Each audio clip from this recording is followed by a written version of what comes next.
Hello అండి, నమస్తే. కల్పన వంటశాలకు స్వాగతం. ఈరోజు నేను చేయబోయే రెసిపీ వచ్చేసి చికెన్ పకోడీ. మా వైపు దీన్ని చికెన్ పకోడీ అంటారండి.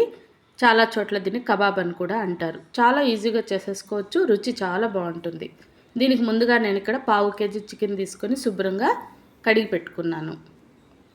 చూసారు కదా, ఈ సైజులో మనకి ఈ చికెన్ ముక్కలను కొట్టించుకుంటే వేగుతాయి, రుచి కూడా బాగుంటుంది. కాబట్టి ఈ సైజులో తీసుకోండి. ఇందులోకి 1/2 టీ స్పూన్ పసుపు, రుచికి సరిపడా ఉప్పు, 1/4 టీ స్పూన్ వేసుకుంటే సరిపోతుంది. మీ టేస్ట్కి తగ్గట్టు మీరు అడ్జస్ట్ చేసుకోండి. అలాగే 1 స్పూన్ కారం, ఇంకా కారంగా తినేవాళ్ళు మరో 1/2 టీ స్పూన్ కూడా వేసుకోవచ్చు. అలాగే ధనియాల పొడి 1 స్పూను, గరం మసాలా 1 స్పూను, అల్లం వెల్లుల్లి పేస్టు 1 స్పూను.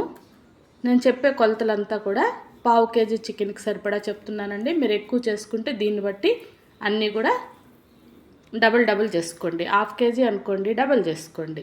అంతా ఒకసారి కలిపేసి సన్నగా తరిగిన కొత్తిమీర, పచ్చిమిరపకాయలని మధ్యలోకి కట్ చేసి అవి కూడా వేసుకోండి. దీంతోపాటు కడిగిన కరివేపాకు కూడా కొద్దిగా వేసుకొని మళ్ళీ ఒకసారి దీన్ని మనం కలుపుకోవాలి.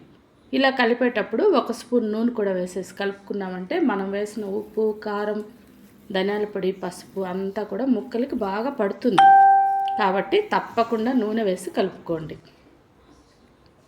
అంతా కలిపేసిన తర్వాత ఇందులోకి 1 స్పూను మైదా, 1 స్పూను కార్న్ఫ్లోర్, అలాగే శనగపిండి కూడా వేసుకోవాలి. 2 టీ స్పూన్లు శనగపిండి వేసుకోండి. ఈ మైదా, కార్న్ఫ్లోర్, శనగపిండి మొత్తం వేసుకొని మనం కలుపుకున్నామంటే ముందు వేసిన పొళ్ళంతా కూడా నూనెలో వేసినప్పుడు నూనెలోకి విడిపోకుండా ముక్కకి అంటుకొని ఉండేటట్టు ఈ పిండ్లు మనకి సహాయపడతాయి. సో ఈ 3 వేసేసి చక్కగా కలిపేసుకొని కాసేపు మనం నానబెట్టి పక్కన పెట్టుకున్నామంటే మంచిదండి. మీ వీలుని బట్టి, మీ టయాన్ని బట్టి మీరు ఇంతసేపు అనేది పెట్టుకోండి. మినిమం 10 నిమిషాలన్నా మనం ఇలా మూత పెట్టి పక్కన పెట్టుకోవాలి. అరగంట, 1 గంట అయితే ఇంకా బాగుంటుంది.